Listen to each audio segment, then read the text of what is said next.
Oftentimes, the only thing standing between where you are and where you want to go is that voice inside your head, that deep seated fear of stepping into the unknown, taking a risk, and wondering what will happen if you fail and what others will think of you. Well, today we're talking with Nate Boyer, someone who seemingly does it all. He made it to the NFL without having ever played a down of organized football before college. He's an actor and director, Green Beret, owns a Texas based meat company. I mean, what can't he do? But in our conversation, he transparently shares how even he is still affected by these fears and feeling of imposter syndrome. This episode is a special one, and I appreciate you for joining us for this conversation with the one and only Nate Boyer. Most people you talk to when transitioning out of the military have never actually transitioned out themselves. You're probably getting a bunch of opinions from people who plan on staying in until retirement and have no idea how to actually show empathy for your situation. This podcast is about providing fresh perspectives and a front row seat for conversations with successful veterans doing big things after leaving the military.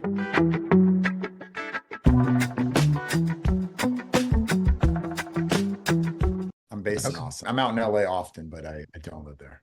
I did for like 5 years after getting basically when I was training for Seattle, and then I went up to Seattle for a while. Then when I got cut, came back to LA and was there until the fall of 2020. And then I just was like, all right, a lot of people left at that time. Yeah. Right. The perfect timing to. Exactly So right. you've been there for the last 4.5 years or so? Yeah. Has it been that long? I guess 4 years. Because I got here like the end of 2020 and I didn't really move into like around New Year's. But the thing is, no matter where I'm living, I'm on the road half the time anyway. So it just made more sense to be based here for it's central. Austin's a chill place, easy to get around, no state income tax. Like there's a lot of good reasons to be here. But in the summer, I can't stand it because it's just so wet. Yeah. Not in a good way. It's just hot and humid, man. I'm Right. like, yeah, from basically, especially July, August, but really June to September, it's hot, man. Well, hey, Well, let's Nate, get into it. You've got a lot going on. I mean, we love our listeners to kind of hear about everything you're doing, specifically with what you're doing to help, military folks. I think it's Yeah. awesome. I think, you've got a great background, of course. I think a lot of people know some of the things that you've done and some of the things that have made you kind of an outlier. Yeah, Nate, Yeah. to kick us off on a slightly spicy note, I'd love to just quote you. So, and maybe this isn't you, maybe this is from some anonymous beef person, but here in Texas, we take care of our meat. Every single inch, thick, juicy, delicious. I mean, do you write this stuff? Are you the creator of Well, the content? Because we it's we didn't phenomenal. exactly write down those ads for you're talking about 8 It's from Primal. the heart. Yeah, it's from the heart. So yeah, I that's one of the most recent ventures, but I co-founded a meat company out of Texas here called 8 Primal. There are 8 primal cuts on a head of cattle. And so that's where we got our name. But essentially it's veteran owned.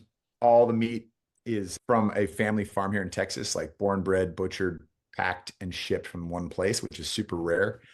And so we're doing subscriptions. People can order one off, but essentially it's like farm to front door.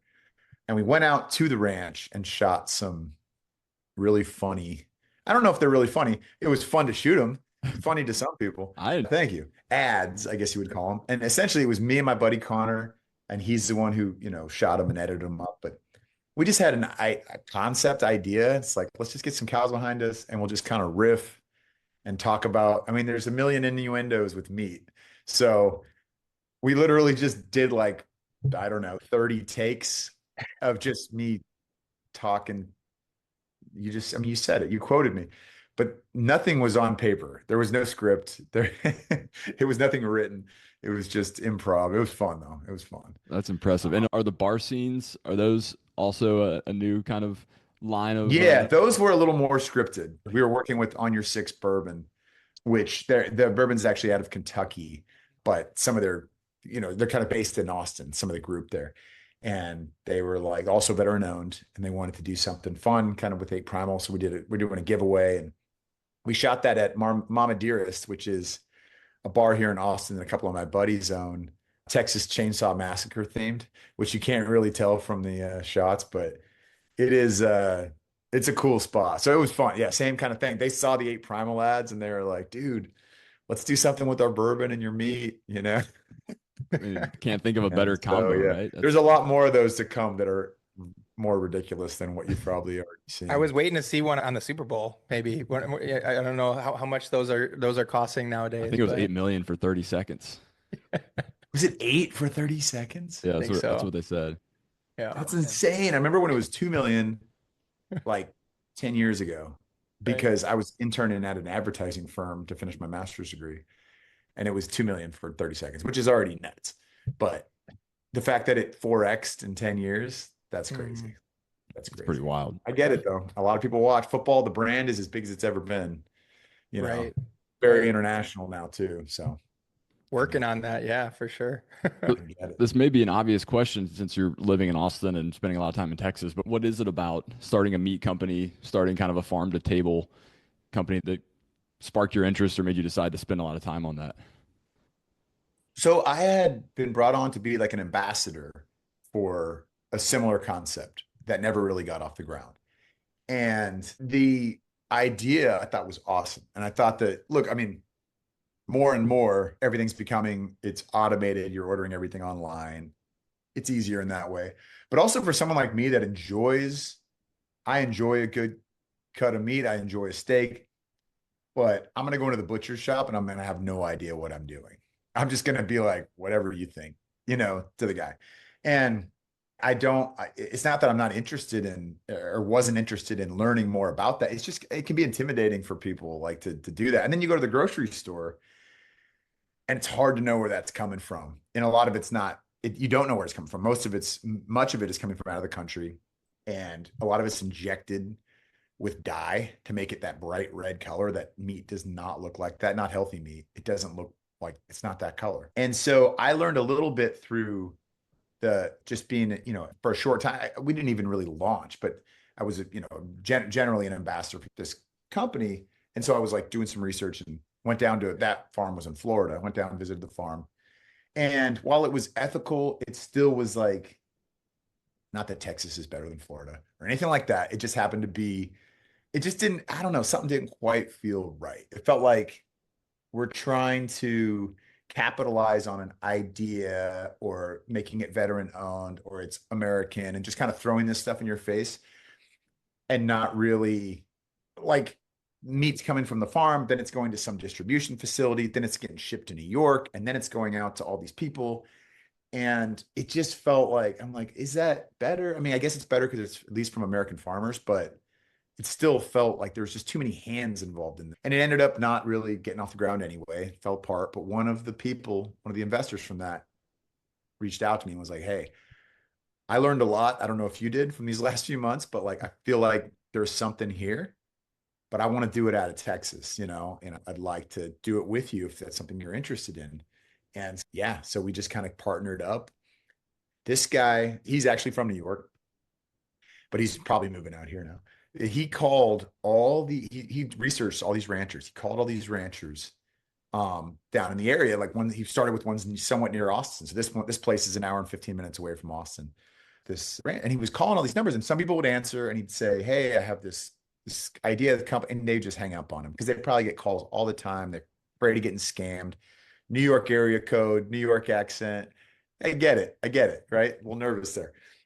Well, one of the dudes, the guy that we ended up working with and his wife, this guy's out there on his tractor baling hay. He gets the phone call from a New York area code and he's like, oh, it's a scammer. I'm just going to mess with this guy. So he answers it and he's just like, and wants to like play this game. And the guy's like, well, I would love to come out there and see you guys' operation and meet you. And he's like, okay, great. Come on out. Like, this guy's not going to come. Like 2 days later, myself and my partner, we show up at their place, and they're like, oh my God, you were serious, and because he told them about me too. And the guy was like, oh yeah, sure. You and Nate. Huh? Okay, whatever, and then the rest is history, at least so far. I mean, it's only been a few months, but it's been really cool. It's a great operation. They have a great team over there.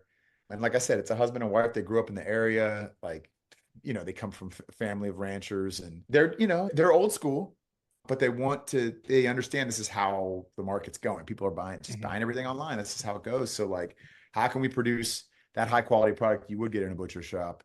It doesn't take any stops. It's literally, like I said, the animals, they're all ethically raised, no hormones, no antibiotics, all that stuff, grass-fed, grain finished, but all in one place. And they like free to roam. They have so much space out there. It's like literally free range Mhm. beef, open range beef almost. And we're doing pork and chicken as well. And then, when the time comes for them to be processed, that's all happening there as well. And it's obviously a USDA facility and everything is monitored. And then the meat is hung there and aged and then butchered and packed and shipped from the same place, like literally within 100 feet, which is Wow. crazy. But it's How cool. much of And that was that's already a rare kind of thing. in place before you guys? I mean, you said it's only been a couple months that you've been involved with it. Are you guys Yeah. bringing in more of a marketing feel, and that's what you're providing for that system that was already there, or is there like they were already shipping, they were already packing, they were already doing all of that? We're just trying to increase the Yeah, volume. they're doing that. And they have local butcher shops and, Sure. other restaurants and places that purchase from them already, right? So they're in business. It's not like they weren't in business until we were there, right? But they love the idea of what we're doing. They like the veteran-owned aspect of it too. And the fact that we're trying to have fun with it, And it's like Right. from a marketing side of things, it just kind of makes sense for them. So, and there's good people. Every time we go out there, they want to go get a beer and just hang out. Like they don't want to talk. They don't want to talk shop. It's not a business trip. They want to just hang out and just have a good time. And so anyway, it's been pretty cool to see how this thing has evolved. But it's new. It's new and it's fresh, and we're figuring out like, okay, now that we're kind of getting our sea legs and making sure the website's dialed in and all that, and like the product's been consistent, which is great. Like when people are getting their stuff, it's on time, Mm-hmm. it's well packed, the quality is good. We're not really getting any complaints. We're getting really good reviews.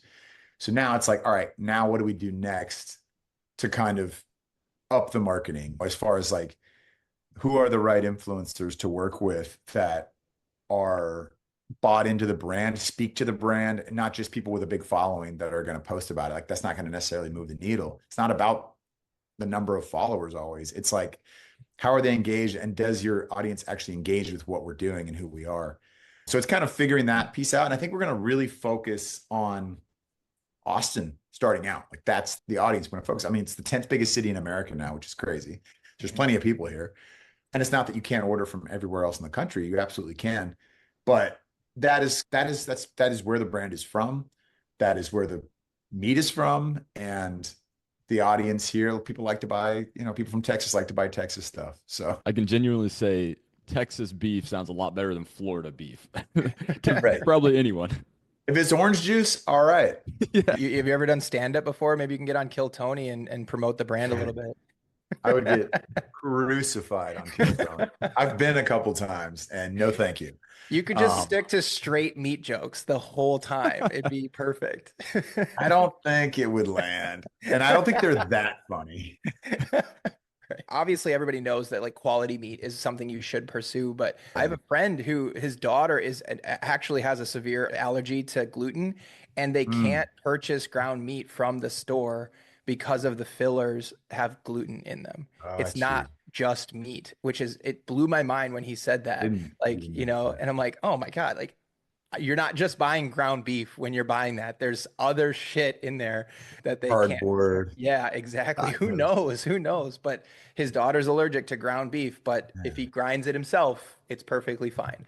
We got to Um, get him some 8 Primal because that's one thing about that's how I kind of discovered that we actually, because I'm not that picky. So I'll eat a lot of things. And sometimes, I can taste the difference now, especially in like the quality of meat, but also like how it was fed, all those things. You can taste it.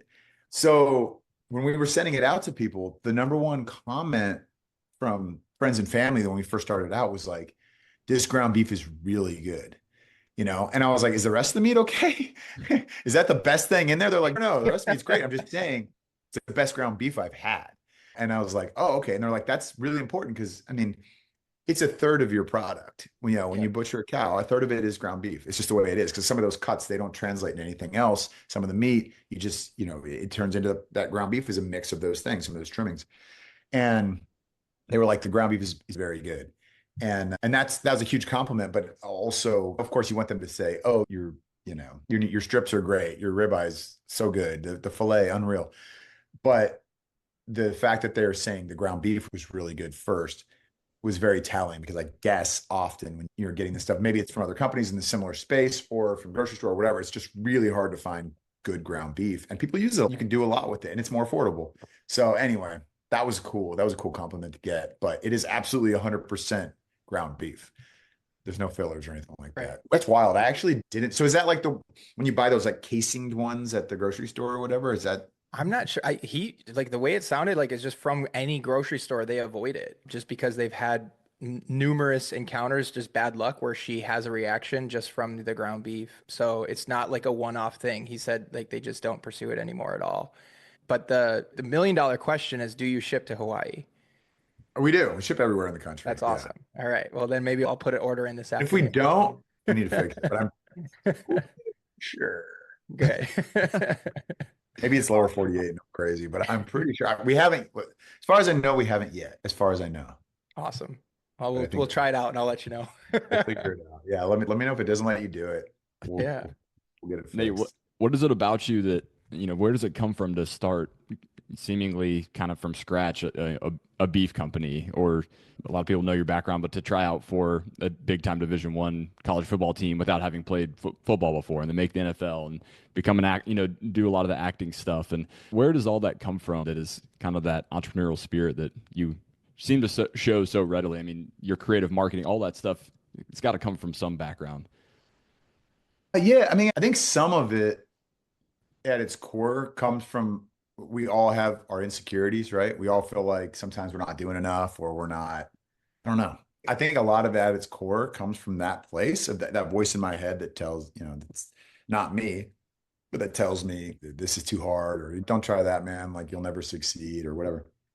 Because growing up, I mean, I was always a big dreamer. So growing up, I wanted to be Joe Montana. I was him for Halloween 2 years in a row when I was like in kindergarten and first grade. So, Not in you high know, school though, right?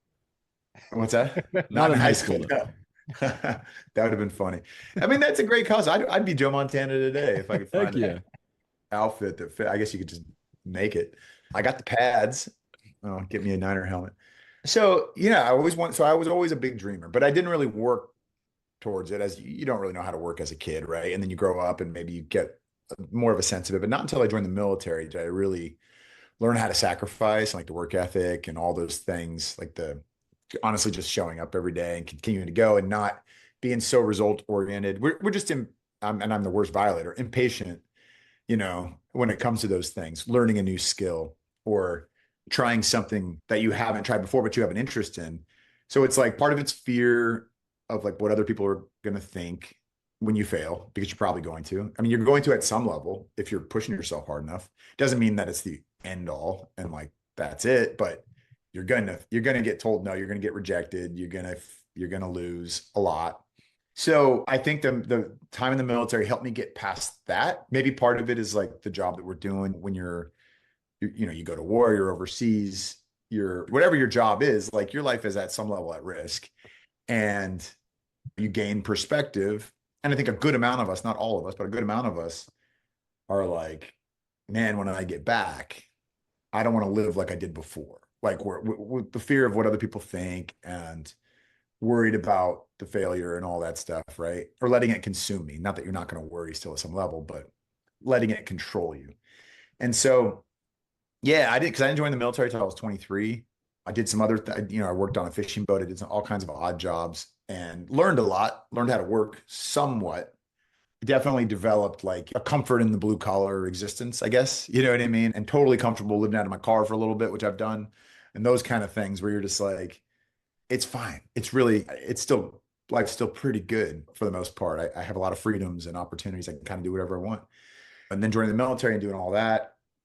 And then, yeah, just like that kid in me that still wanted to try and play sports, thought at 29, I probably should go to college now, or I may never go, knowing myself, before I hit 30. Like that really matters. In my mind, I was like, oh no, I can't do it at 30. It's too old. Not to mention I was a sophomore at 30. I got into Texas and I ended up walking onto the football, just trying out for the football team. And I made it, as a walk on. And then my sophomore year, I started long snapping just to try to find a way on the field, taking a thankless job, and ended up being good at it. I was good at it because I spent 2 months sucking at it, but I kept practicing every day because I didn't play football growing up. I'd never done it. And people are always like, that's crazy. Like, wow, how did you know? And I'm like, I just did it. Like, I just worked at it. It's not just like I just showed up, no prep, like I prepared for it. I started doing football drills in Iraq during my deployment, training for it, and then came back and like spent the next year preparing as well, just for that 3-day tryout. All of not everything I was doing was preparing for that, but a good amount. And then you get there and it's like, I was more than ready conditioning wise. And then for the long snapping thing, yeah, sucked at it for a couple months, but then started to get the hang of it and stuck with it and eventually got the starting job and did that for 3 years, and then after I had a brief stint in Seattle with the Seahawks and got cut there. And now it's like, I'm interested in storytelling, film and TV, something that I'd become interested in way back when I was 19, but didn't work towards it, just dreamed about it. Went to LA, but didn't really pursue it.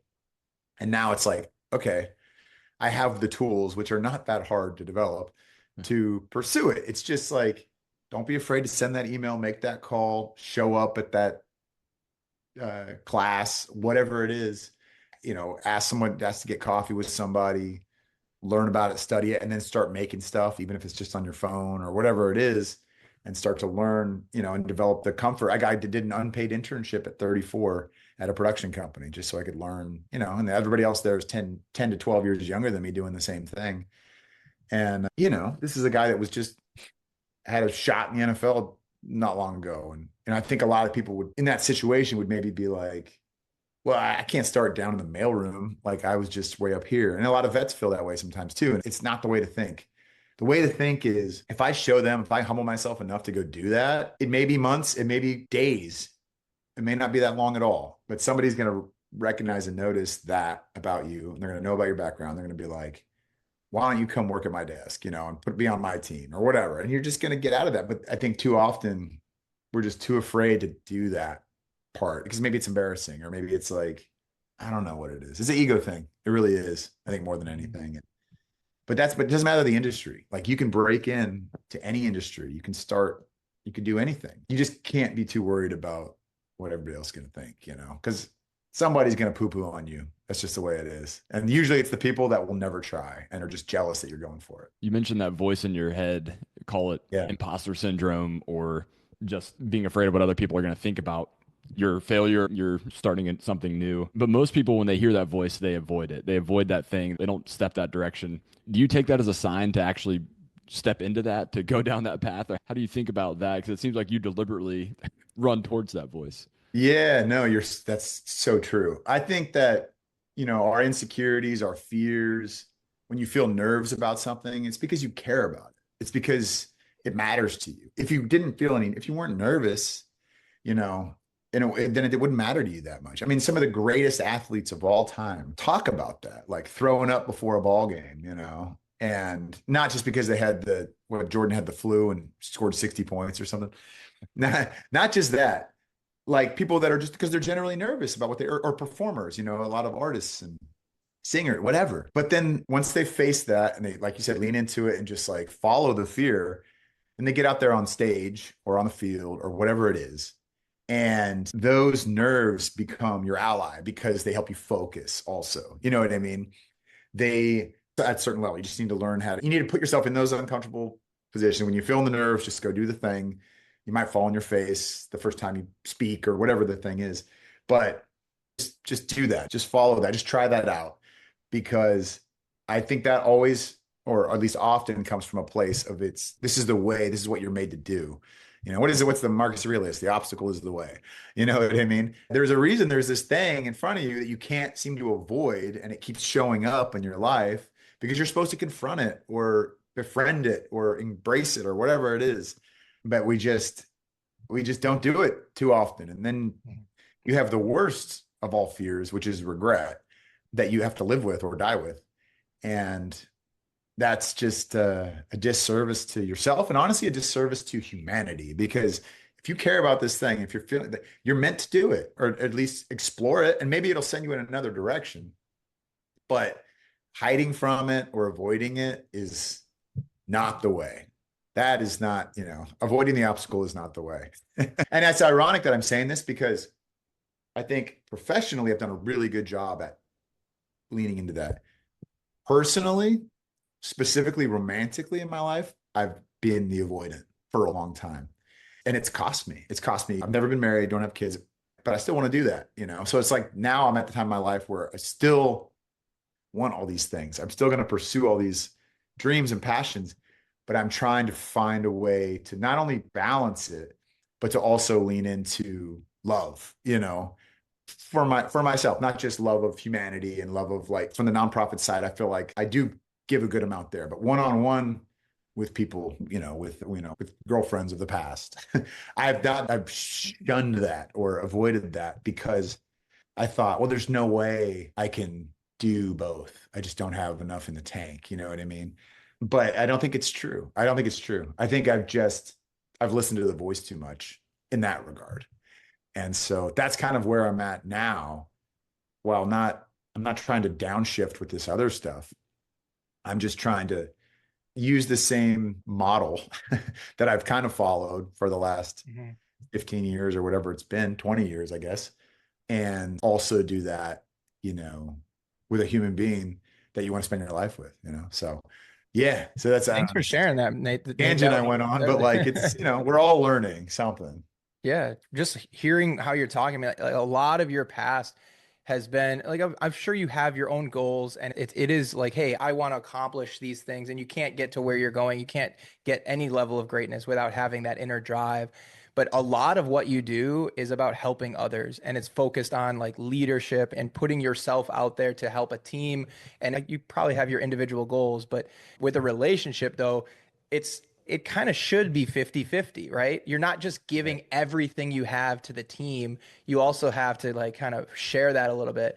And I think that's interesting for a relationship. Like it's a give and take more so than just a give. And it's okay for that to be something that you kind of pursue, you know, like there is take and give in a relationship. And you got to find somebody who's willing to have that 50-50, you know? Yeah. I think I've done okay, which isn't a good thing to say, but I've done okay, like taking. I have not done a good job giving in that regard. Like I've not done a good job sacrificing in that regard or inconveniencing myself for another person in that regard. Mm-hmm. And that's something that has to change or I don't deserve it, to be honest. You know what I mean? And that's all right. It sucks that you're 44 years old and you're just kind of discovering this, but sometimes it gets thrown in your face and it hurts, but that's how you got to learn. You know what I mean? And It's like looking back, I've been told this before by people, but it wasn't really shown to me like it has been this time, if that makes sense. It's like the AAR after the relationship where it's like, this is where you failed, you know, instead of like, even though it's on, you know, we're in a, whatever, I'm getting way too personal right now. There's still hope. There's still hope for this one is what I'm saying. There's still hope for this one, but I can't just rely on hope. I just need to do the work for myself. And if it ends up working out, awesome. I would love nothing more.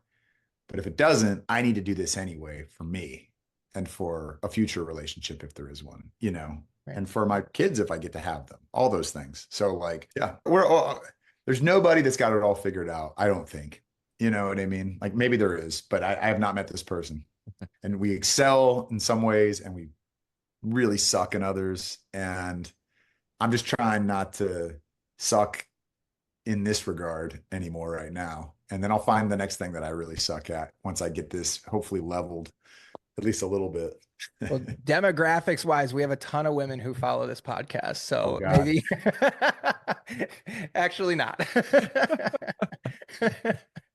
I was going to say, Nate, nearly in the chat, I'm going to slide my, you know, and then we'll be sure to include a nice profile picture, probably shirtless too. Perfect. I'll send some. I'll take some after this. Meat. Yeah. He's going to be holding meat in the picture. Just be covering my meat with other meat. It's my meat in a meat box. That's actually a great idea for like an album cover. You know, like what was it? The Red Hot Chili Peppers, they had the socks. Right. They all wore socks on their dongs, you know? So we'll do a meat one. Yeah. I have high expectations about this, you know, a couple months from now. I don't know what your production timeline's pretty quick, but I would love to see. Wait, what'd you say? I have high expectations for what comes from this. Yeah. I'm definitely going to get painted abs and maybe even airbrush also. It's going to be good. We're going to be, yeah, that's great. That's brilliant. Well, I was going to say pretty much anyone would look at Nate Boyer from the outside and say, that guy runs towards fear so naturally, especially, I mean, they see your professional life. They're like, that guy's he's going after it. But it's a whole different thing to run towards fear on the personal level because professionally, it's like there is that voice in your head, but it's like it's still looking at the exterior Nate. But on the Yeah. personal side, it's like that would expose interior Nate. And that's a whole scarier, different beast when running towards that fear. So I think everyone can relate there very thoroughly. That is not that's a Yeah, very no, common. that's Yeah. it's a common thing. It's crazy, but we're complicated creatures for sure.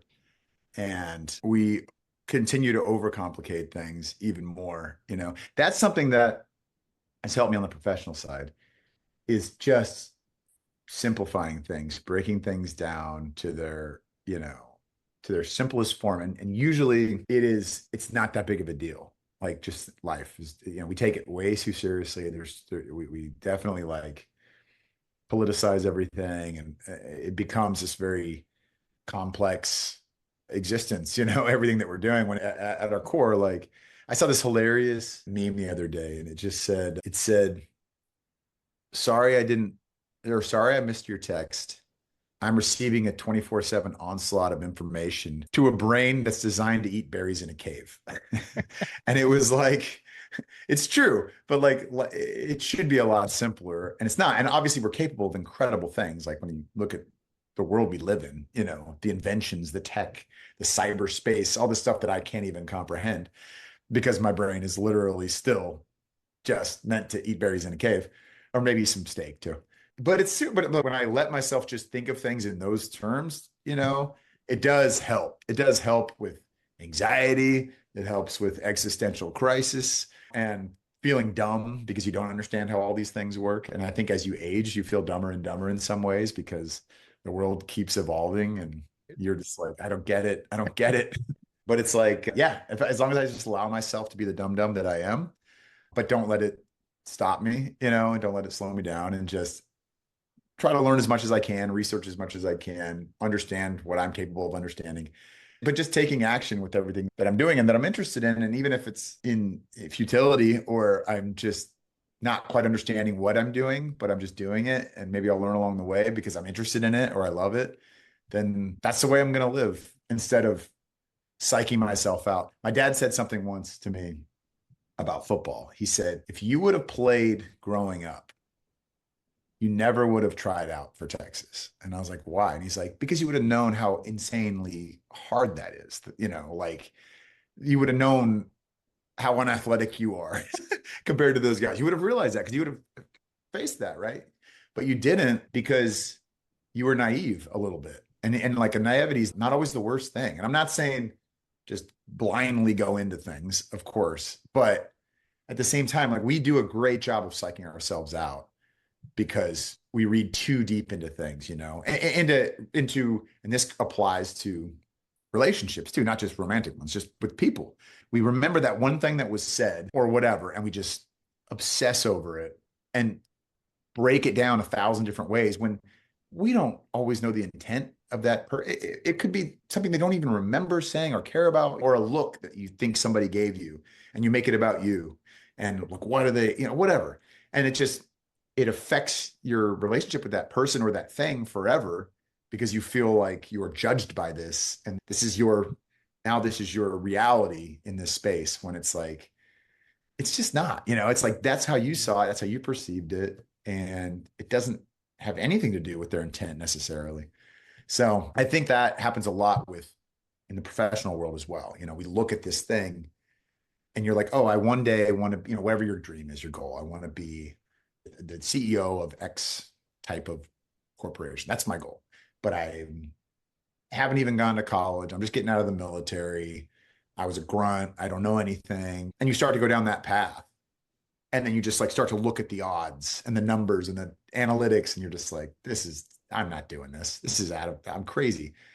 But everybody else is doing the same thing. And they're quitting before they start. And that's why the attrition rate's so high because they don't just go and they don't believe that it's possible truly. They might tell themselves that, but they don't actually feel that way. and they don't show up every day to develop that belief, to give themselves reasons to believe. They just tap out. And that's how it works in the special forces, dude. I was not, and I'm still not, I'm telling you, I'm not a great athlete. Like I'm an okay athlete that works very hard. I worked very hard to get a decent enough endurance and speed to be able to play football, right? But before that, going through special forces selection, I just made a decision before I started that, like, no matter what, I'm just not going to quit. Like, I could get cut, I might break both my legs or whatever happens, but I'm just not going to quit. And I don't think very many people made that agreement with themselves, because there was people that were much more athletic, experienced, had spent, I was an 18 X-ray. I came off the street into the Army and no experience, went straight to basic training, airborne school, and then special forces selection. There's guys that had been on multiple deployments and every reason to believe that they could make this, but they probably thought they had this vision and idea that, well, a Green Beret is somebody that's, that's an elite human that's just destined for this thing, instead of like, no, they're a bunch of other idiots that just decided not to quit and were willing to just do what it took, do whatever it took. And those are the guys that make it, and they don't look the part always. You know what I mean? If you did a lineup at selection of like who you thought would be the 20% that make it or whatever it is, you would have picked right 1 out of 3 times. You know what I mean? You'd have just, it has nothing to do with that. It's just those that keep going, that show up, that don't quit, that put the work in. Like, it's not just showing up. It's not just not quitting. There is a lot to it, but that's how anything is in life. And that's how, yeah, it's not so much what you're born with, it's what you're willing to do. If you look at the NFL breakdown of NFL players, even, like, yes, those guys are great athletes, right? But the greatest of the athletes are not the ones typically who make it. Most of NFL rosters are made up of undrafted and late round people because they worked and they just didn't quit and they just kept going. You know what I mean? That's weird. It shouldn't be that way. It should be why would it not be the best athletes from high school who became the best college athletes, who became the best NFL athletes? But it's not. And it's like, well, people say like, oh, they peak at different times. I think they just gave up at different times, often. That's just, they didn't work. They didn't continue to do the work. Tom Brady's a great example, like played 1 year in college, not credible numbers, whatever, 6th round pick, meant to be a career backup, greatest quarterback of all time, 23 seasons, 10 Super Bowl appearances, 7 wins, every record. Like, wild. But that guy worked. Kobe, all these people. Kobe was a better athlete than Tom Brady, but maybe that's a bad example. He's a mix of both, he was a mix of both. Like, Jordan's a good example. Jordan wasn't like highly touted out of high school, right? Early in high school. Like, his senior year in high school is where he earned his stripes, and then was, recruited by North Carolina, and obviously went on to start as a freshman and was an All-American and then the greatest NBA player ever. So anyway, I'm just talking about athletes, but right. I like what you said. Quitting doesn't necessarily mean like getting up and walking away. The quitting can be psychological. 3 months earlier, when you didn't put the prep in to actually be able to do the push-ups at Ranger School or what have you. And it's like those excuses kind of creep in. Well, I just failed the push-ups. And it's like, well, no, it's not a hard thing to do. Like, you quit somewhere. I like what you said. You quit somewhere along the line, and that's a great message to people. It's like, you have to put the effort in to not quit during the prep, during the growth phase. And then when you are tested, that's when you'll pass the test. I think that's phenomenal advice. No, it's true. Because it's easier for us to swallow that pill if somebody fires us or we get cut, even though we were kind of asking for it, or we get broken up with, we get dumped, but it's like, well, she dumped me, so it was her choice. And it's like, maybe, right. But maybe not, maybe she knew you quit, and that's why she dumped you. So think about that, reflect on that for a while. Yeah. It's part of it. It's a big part of it. Yeah. Pivoting just a little bit, Nate, I'd love to just briefly touch on MVP as well, what you're doing there. Because I think, this message just resonates so clearly with all veterans, especially those that are going through the transition process. And I love the mission of merging vets and players. I'm sure that you've had a lot of these similar conversations with that group of guys and women as well. Was there an aha moment that you had when you decided that that needed to be a thing to start? Or can you talk a little bit about kind of the genesis of that organization and a little bit more about what you and that organization are working on now? Absolutely. And if you haven't seen the movie yet or had a chance to, please check out the MVP film. It's a scripted movie. It's the first movie I directed, and it's out on Prime and Apple TV. You'll find it. But Can the people still organization, host? Can they still host screenings as well, or is it beyond yeah, that? people can still host screenings. Nice. Absolutely. Yeah, the first Um, time Nate and I met in person was, I mean, only time so far, but was at a screening in Atlanta, which is awesome. yeah. It was a great movie and very Yeah. impressive What was the work, name of especially for that? your first one. What was the name of that theater? I'm drawing a It was blank. like a private, it was like an old theater. Yeah, yeah, It yeah. was awesome. It was really cool. But yeah, emerging vets and players.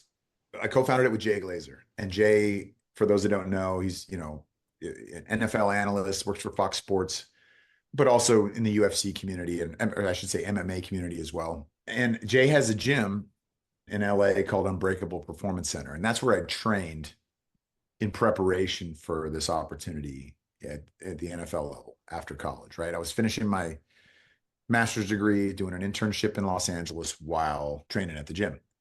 And then I went to Seattle. And when I got cut, I was kind of not sure exactly what I was going to do next. I mean, a flash of thinking about joining the military again crossed my mind because it was just like, I need something, man. And this was all like the day after I got cut. I mean, all these things are running through my head.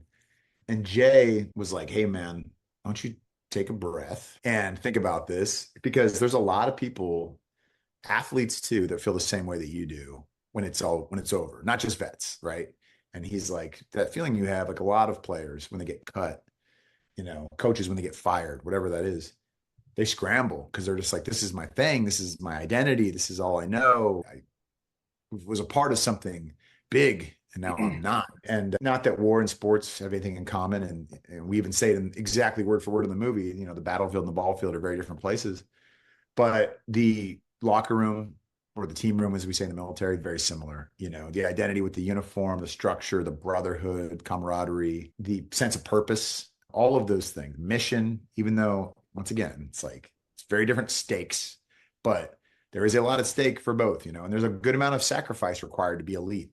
Athletes and vets share that. And the career is ending young, 20s, 30s. And, the Tom Brady story is very rare to retire at 45. Typically, you got a lot of life left, You're maybe a third of the way through it and you feel like you've peaked and you never be great again. Scary thing. And so we decided to bring these two groups together and help them with that transition and find that. And so it was like out of a need that I saw in myself in just a quick second, even though I knew I would probably be okay. Like I would bounce back because I have a lot of goals and passions and dreams and I'm not super afraid to fail. Right.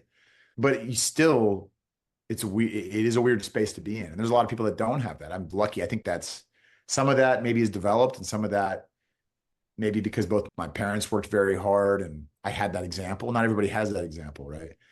And peer-to-peer is the best way for a lot of us to focus on that, on how to transition. Like talking to other people that have done what you did, wore the same uniform you wore or something similar, and have been able to harness all of those things in all of that energy and focus it into the next thing. All the skills that you did develop that are intangibles, they may not translate directly to the corporate world or whatever you want to do, but they do, like leadership, work ethic, being a good teammate. All those things are so essential. And it's what employers ultimately are looking for. And people want to support those brands as well from the entrepreneurial side, people that they, whether it's a veteran thing or an athlete thing or otherwise, because it's like, well, they know how to succeed and they don't want to do anything half-ass. Like they're going to go full ass into this thing, whatever it is.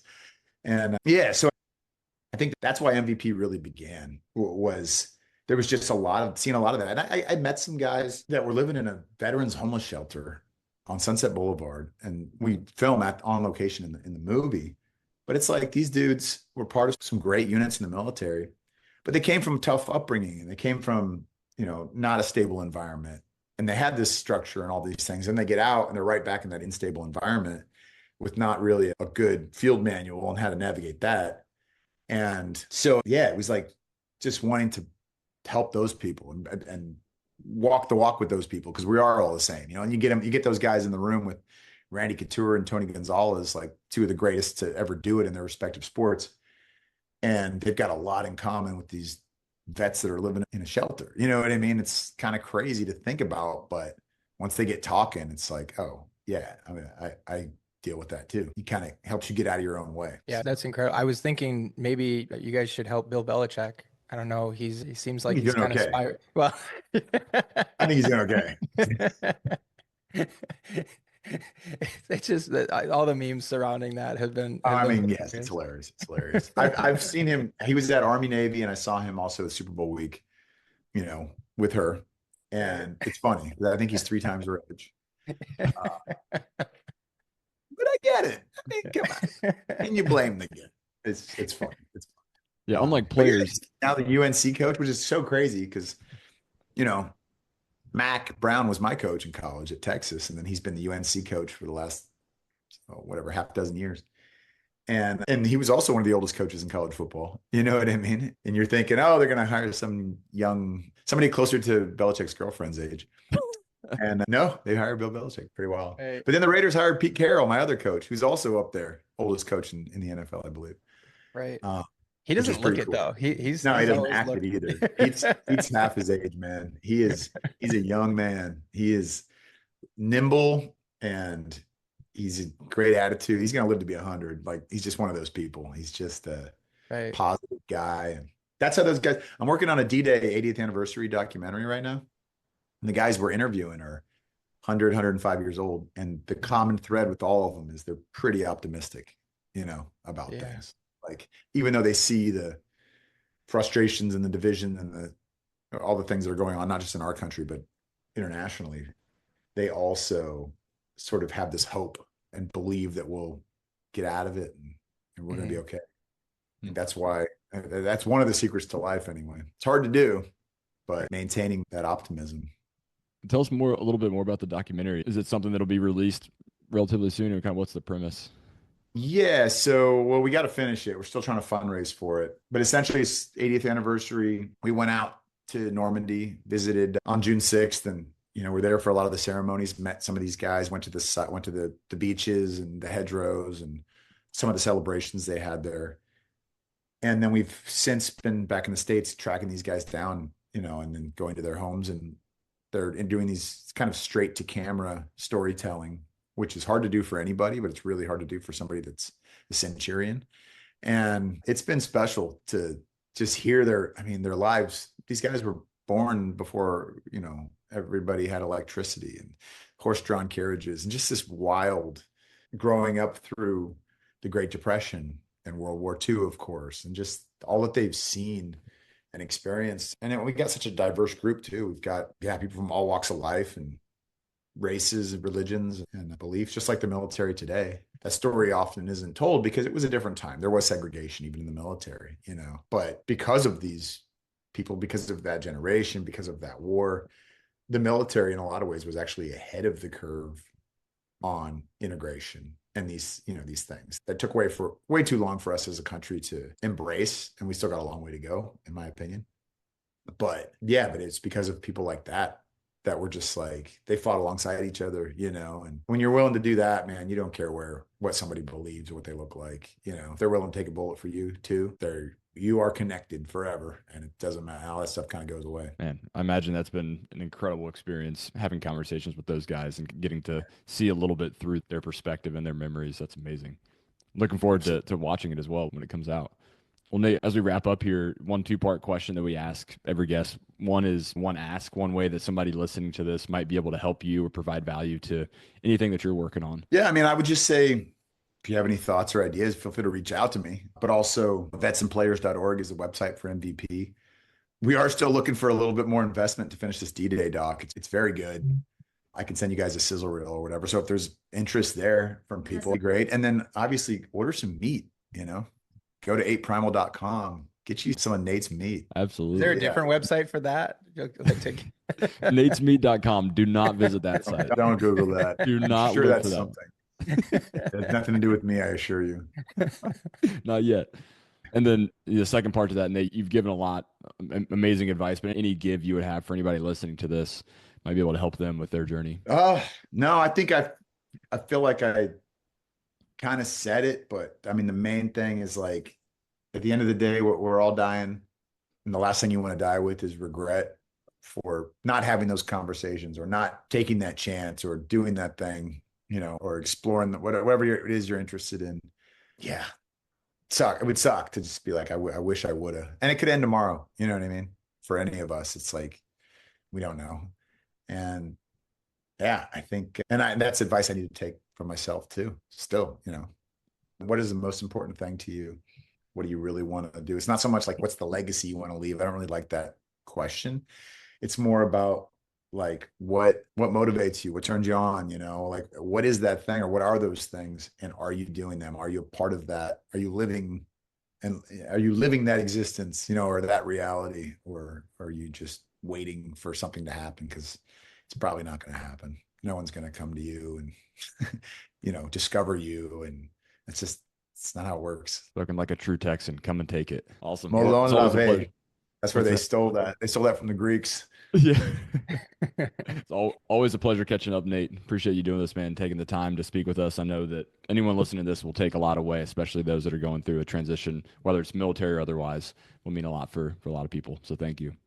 Absolutely. Thank you, Griffin. Thank you, Jack. Appreciate you guys. Thanks for listening to this episode of the Veteran Ventures podcast. If you heard something interesting or found the show to be helpful, send it to a friend who is transitioning out of the military or considering a transition. We'd also really appreciate if you left a rating and review of the show. That helps us reach more people with these amazing stories of successful veterans. We'll catch you next time on the Veteran Ventures podcast. And until then, go do the thing. Make that decision, have that conversation, and go find your next mission.